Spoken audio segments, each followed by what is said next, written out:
Hi, this is Matt. I wanted to go over some of the basics about our new Pro Series page-wide printers and help you get a little more familiar with what they can do, what they're good at, and what their limitations are when it comes to printing onto boards.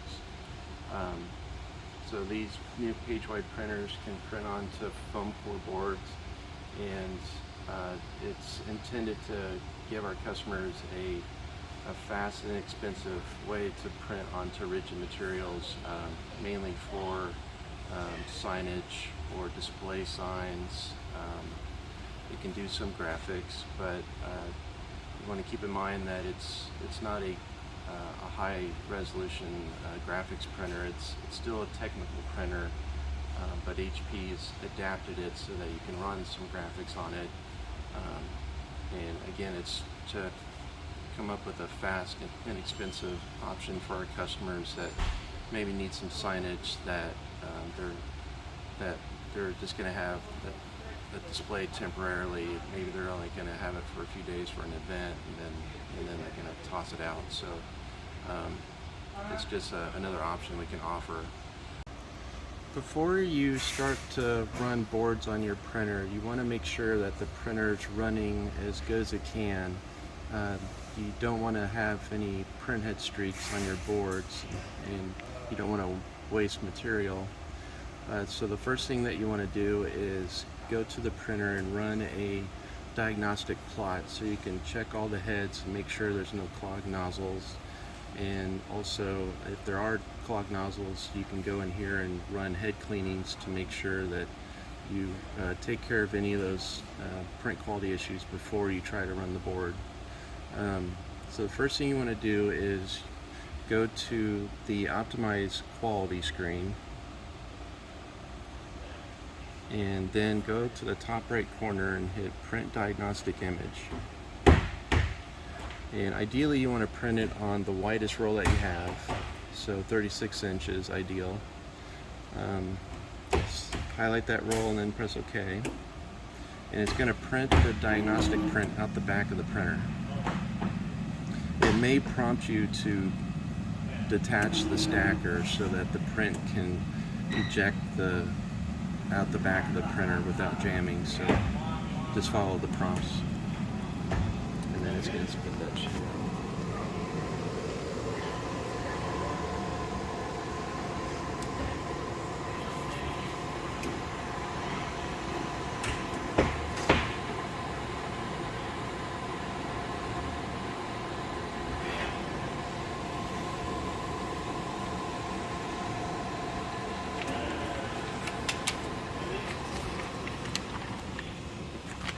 Once you have your diagnostic print printed, then laid out on the table, and you'll notice that it will identify all the different heads on the print. And then you basically want to look through all the different color patterns and see if there's any white streaks that are going through the colored areas. If you look down on the black area here, there's a white streak going through the print. And if you follow that up to the top, you'll see what printhead was giving you the streak. So in this case, it looks like it's printhead 4. So once we figure out which heads need cleaned, you can go back to the touchscreen and either run a full printhead or print bar recovery, where it'll check and automatically recover the nozzles, or there's an option in there where you can tell it to do an enhanced recovery on specific heads if you want.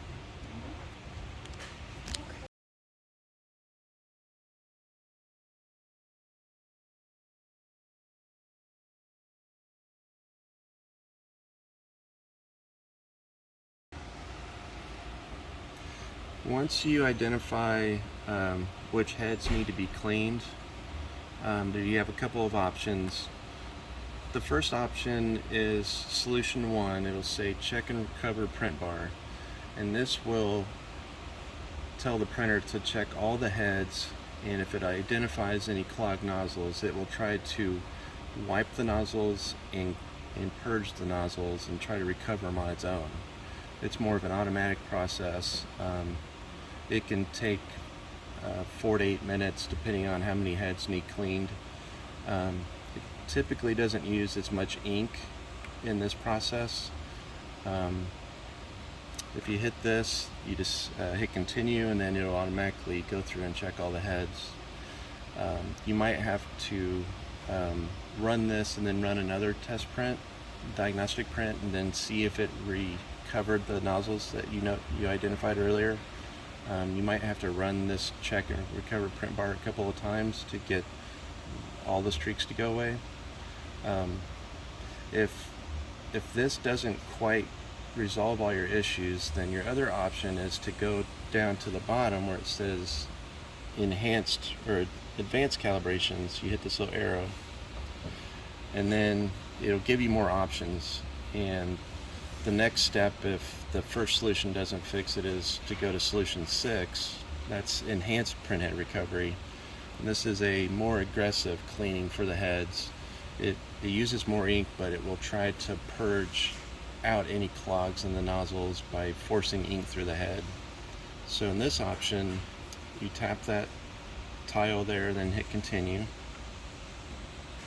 And then this next screen, you can tell it which heads you want it to clean. And you can select multiple heads at once. Or if you needed to, you can hit select all, and it'll select all the heads. And then once you do that, you just hit recover, and it'll go through and do an aggressive cleaning on the heads. Once that's done, then you want to go back to the top of this optimized screen and print another diagnostic print, and then see if it actually resolved the print quality issues. You might need to run this enhanced recovery a couple of times to get the best results. You just have to keep printing out the test print and checking to see if it's getting any better. Something to also keep in mind is you want to always check these print heads before you do a board, because like I said, you don't want to waste material if there's any streaks going through the prints.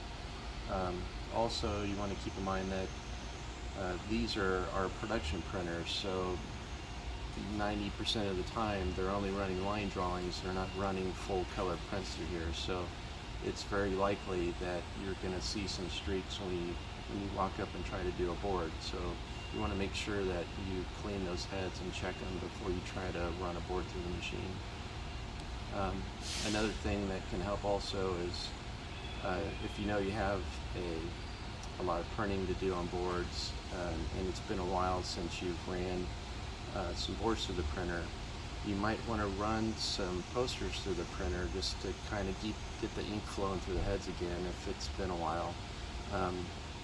And there's an option in here where you can run some internal test prints in here that will just get the ink flowing through the heads. So I can show you on the touch screen here.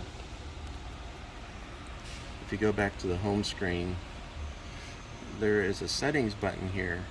If you go into here and you scroll down, there's an option that says internal prints.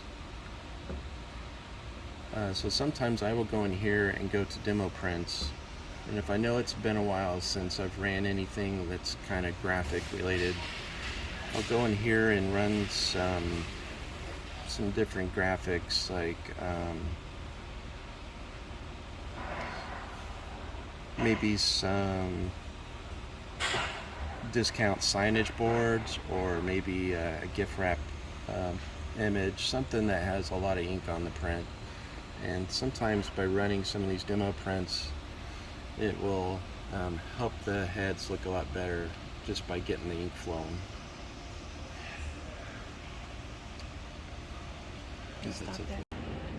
Now I'm going to show you how to actually load the board into the Pro Series. The first thing you want to do before you build your job in SmartStream, go ahead and load the board into the printer. That way SmartStream knows that you have a board loaded, and it also knows the size of the board that you've installed. It makes building your print job a lot easier. So first thing you want to do is go to the paper menu screen on the touchscreen. So we'll go to paper, and this might be at the top of the screen, so you'll have to scroll down until you see the sheet tile. So we'll hit load, and it's going to start walking you through the process. But basically what you want to do is this front door here, you want to switch this slider to the lock position. This will lock the main jam door so that you can open up the bypass door. So we'll go ahead and open up the bypass, and then you want to slide this back, and then at this point you can go to the touchscreen and choose the settings for the board that you're going to put in. So the paper type for the board you want to choose is Gilman Brothers 3/16 inch. And if you don't see that selected in here, go to the arrow and then go to custom paper, and you'll see Gilman Brothers in the custom paper menu. Once you select the paper type, then hit this back arrow and that'll take you back to the configuration screen. The next thing that you want to choose is the sheet size, and this can be a little confusing. It's asking you what the length of the sheet is, not the width. It's going to automatically know what the width of the board is when you load the board. So you need to tell it how long the board is. So in our case, we're going to run a 30 by 20 inch sheet, and we're going to load it landscape so that it's 20 inches long. So if that's not already selected, hit this down arrow and you can type in the length.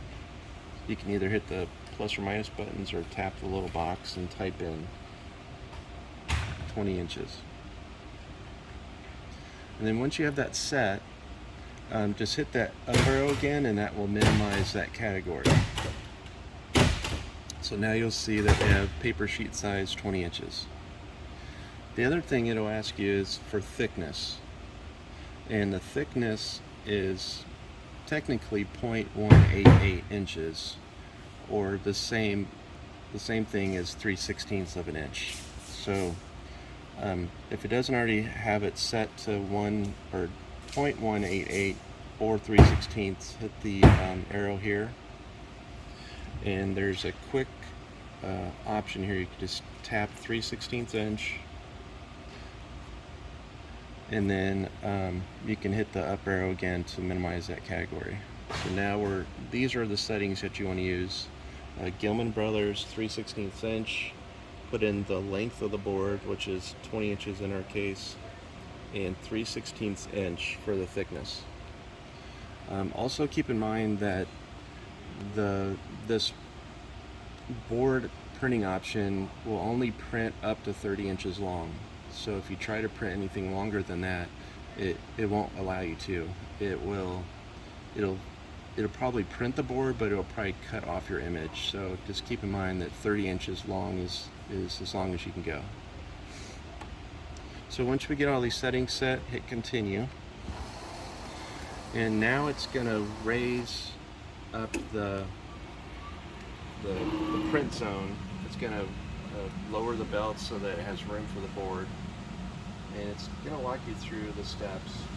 But basically you're going to load the board in. In our case, we're going to load it landscape, so it'll be 30 inches wide by 30 inches long. And you want to make sure that the leading edge of the board is the cleanest edge. So I noticed this one edge is a little rough, so I turned it around and put the clean edge on the lead edge. They also recommend that when you load the board that you want it to be a convex shape. Like a lot of times the boards are kind of bent. There's not much you can do about it. They all kind of have a little bit of a bend to them. But an easy way to remember, the way to do it is you want it to be kind of like a frowny face. So you want the high part of the board to be on the center. what we do next is you lay the board on the bypass tray, and you want to push the right edge of the board up against the silver bar, and as you feed the board into the bypass, you want to put positive pressure against that silver bar and make sure that the board stays flush with that bar as best as you can as you feed the board in. Eventually, you feel the printer grab it and you'll hear a beep. And it's going to take it in and out a few times to make sure that the board is nice and straight, and it's also going to scan the width of the board so it knows how wide it is. If it is skewed or crooked at all, it'll tell you to reload the board.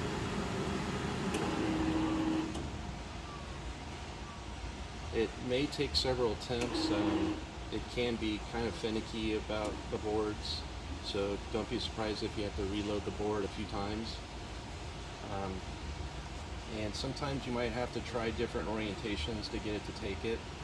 Even though sometimes the boards might look perfect, sometimes it might still reject it. So you can either spin it around and try a different leading edge, or sometimes flipping it over will work. And sometimes it just, for whatever reason, will just reject a particular board. So if after a few attempts it doesn't take it, just go and grab another board. So in this case, it took the board, it's happy. It's showing on the paper screen that it's got a 30 by 20 inch board loaded now.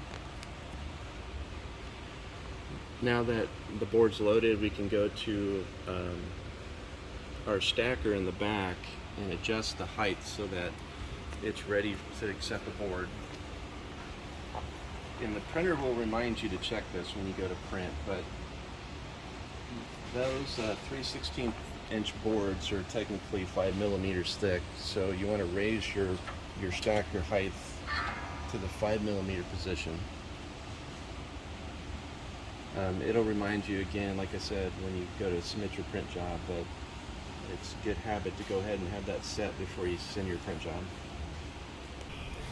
So now I'm going to show you how to build a job in SmartStream. We've already got our board loaded. Like I was saying earlier, you want your board loaded into the printer and ready to go before you build your job in SmartStream. It makes setting up all your settings a lot easier because SmartStream will know what's already loaded in the printer. It's hard to do that after the fact. So what we'll do is we'll create a new job. So hit the plus symbol to create a job. And I'm going to go out and grab a file to print. So I'm going to hit this little Add Documents button. And I'm going to print this little landscape, print. So you'll notice up here at the top there's an icon that shows a roll. So this is one reason why I say to load the board first, because by loading the board first, SmartStream has already switched my print job into a sheet feed print job, and this little roll icon here is how you switch back and forth between roll feed and sheet feed. So if I hit this button here, it's going to switch it back to the roll, and then if you want to go back to a sheet feed, then you hit the little sheet. The other thing you want to do is go ahead and set all your page size settings.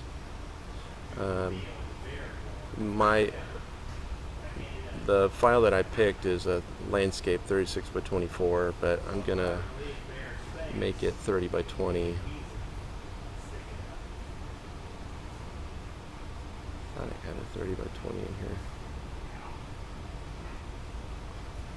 So I'm gonna make a custom size 30 by 20 high.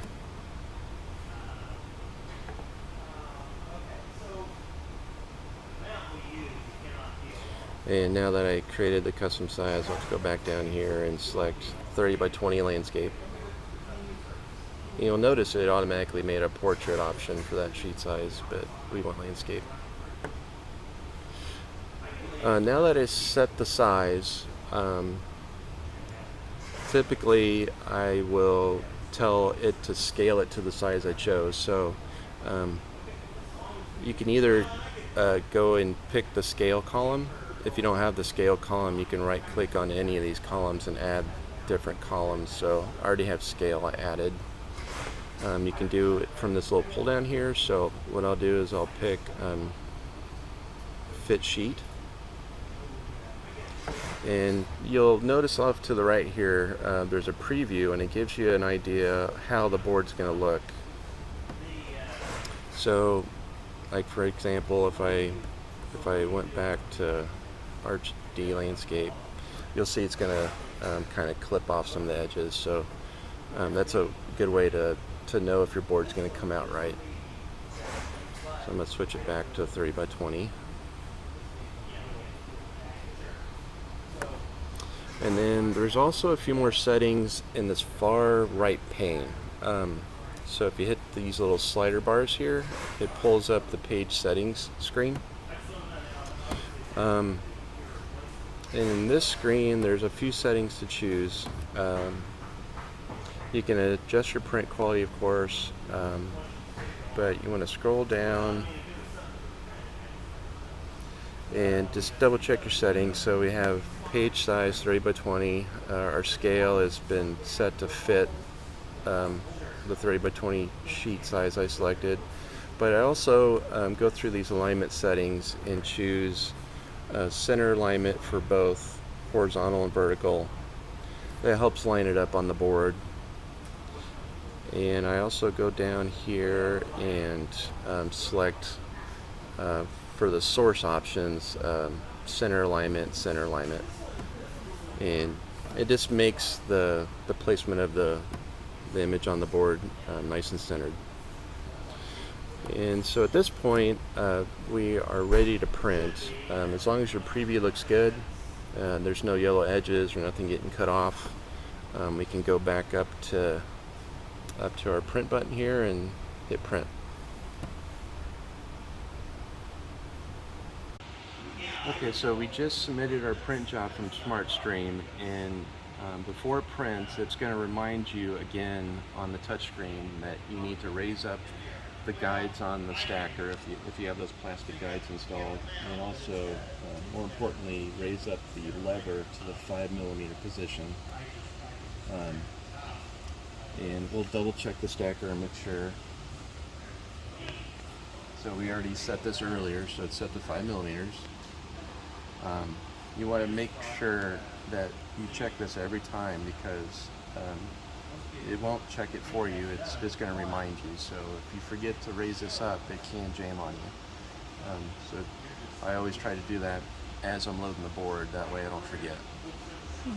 So once you know the stacker's ready, go to the touchscreen and hit continue.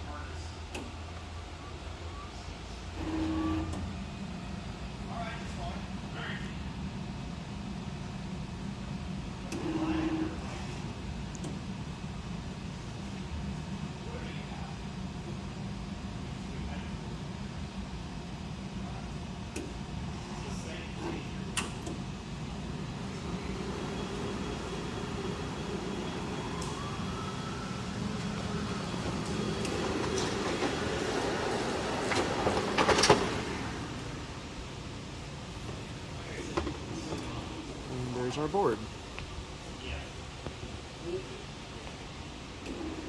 This is a great example of what the PageWide Pro Series is made for, is a nice infographic like board, like for this landscaping company. It's got lots of content on it. It doesn't have a lot of solid colors. This is perfect for what the PageWide can do. You can see it's nice and vibrant, looks really good.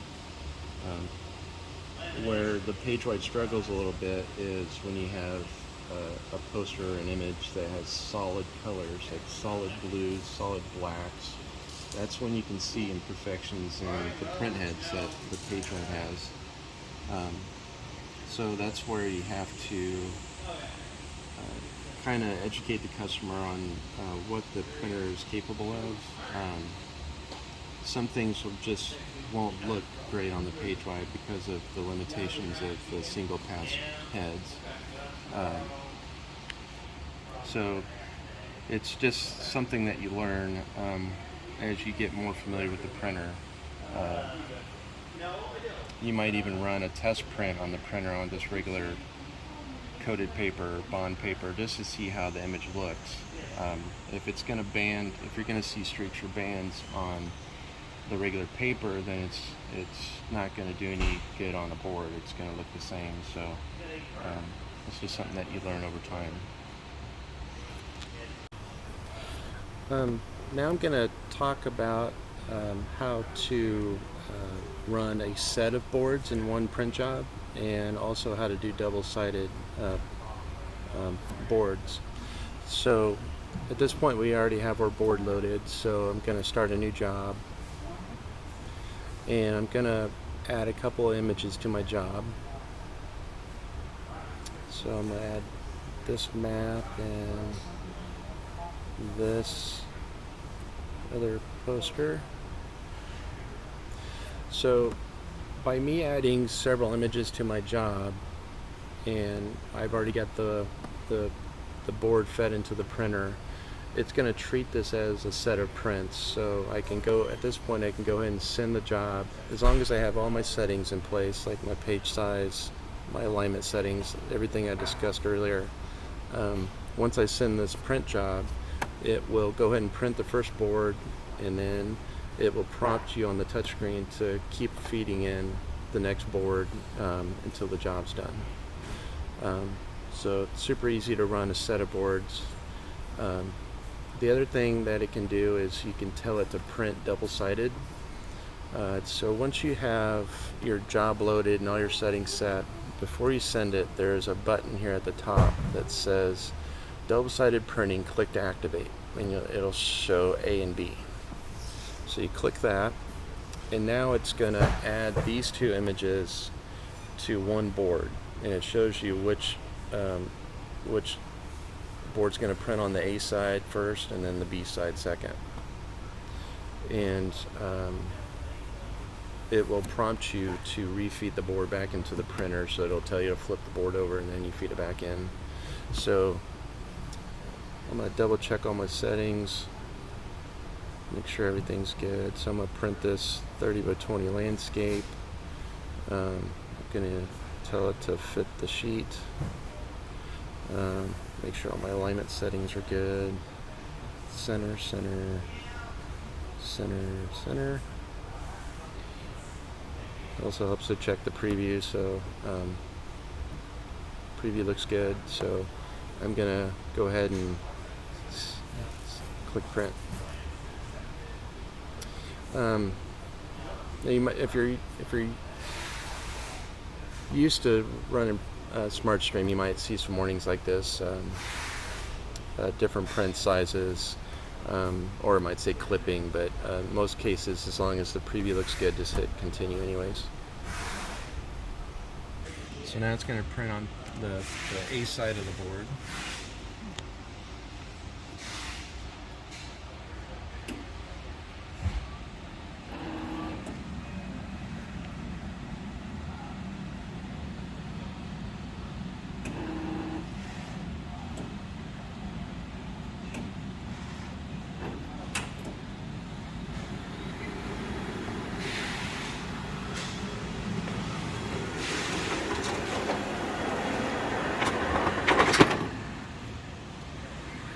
So here's our A side.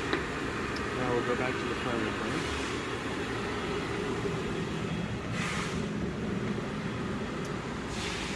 So now it's ready for the next sheet. It's telling you on the touch screen that it's waiting for the next sheet. We'll go ahead and flip the board over from left to right. So now we're face down. We'll go ahead and feed in the next sheet.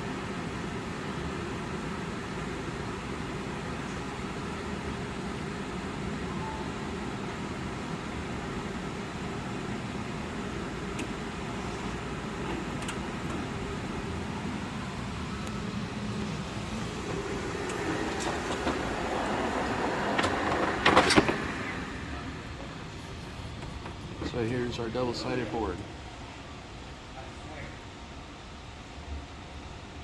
And this is great type of image to print on boards. Nice information graphics, text lines. These busy looking aerial maps and stuff is great for what the PageWide can do.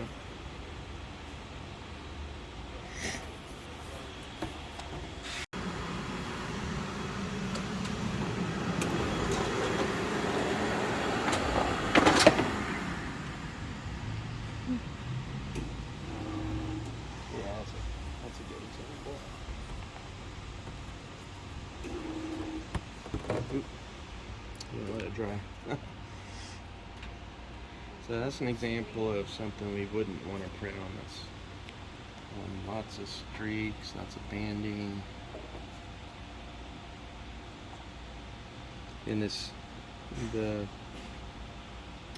kind of diagonal lines there, that's actually from the board itself. That's the fibers of the paper on the board. That's what's causing that. So if you ever see these diagonal lines, there's nothing you can really do about it. It's just the way the board is.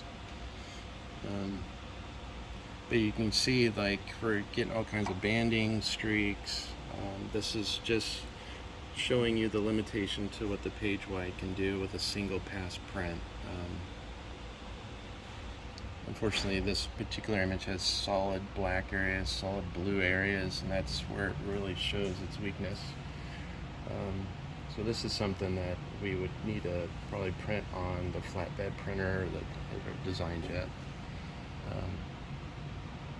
So this just, you need to limit your expectations and kind of educate the customer on what to expect if they're gonna want to print this on the cheaper, fast option on the PageWide. This might be the print quality they get.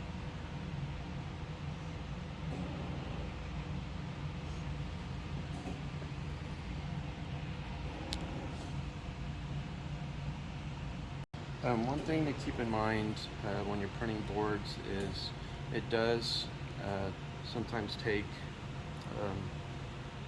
20-30 seconds, maybe a minute for it to fully dry, because if the board's coming out so fast and sometimes it's laying down so much ink, it takes a minute for the ink to cure to the board. So I don't recommend running a bunch of these and letting them stack on top of each other. So I would recommend pulling these off and putting them on the table as they come out. That way you don't get ink on the back of your boards. And also you want to be careful when you're handling the boards when it first comes out. Like, for example, here I touched the board as it just came out after a few seconds, and I smeared the ink and put a fingerprint on it. So you want to make sure that you're careful not to touch it, and give it a minute or two for it to dry completely before you start to stack them.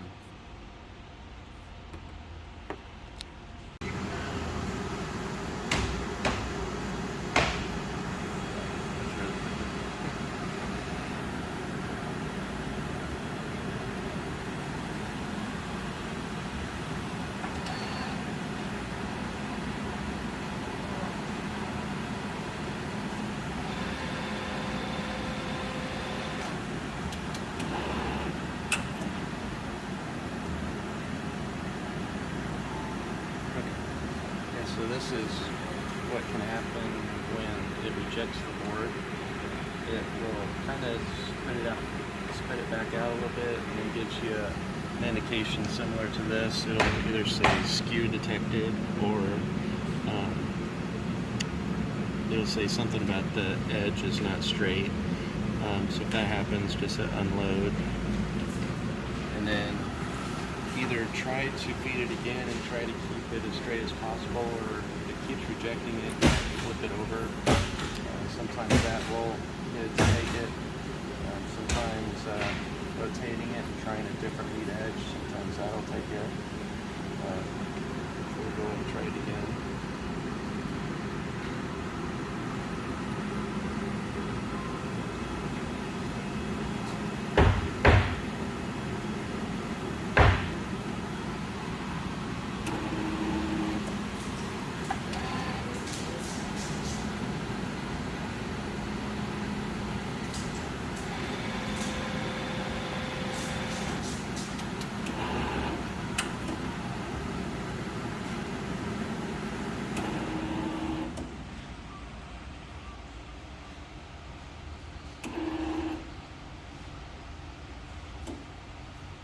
I took it down, huh?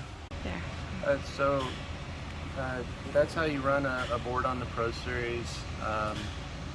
It's kind of one of those things where you just need to kind of, when you have time, run some boards through it, try it out, get familiar with it.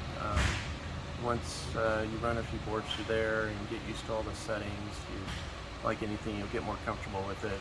I think this can be a nice exciting opportunity for our customers to print something cheap and fast.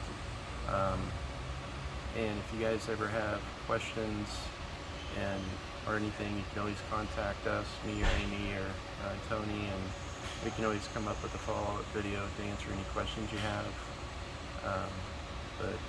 Yeah, just take some time and run some test prints through it. That's how I learned. And once you get familiar with it, I think it'll be a great option to offer your customers.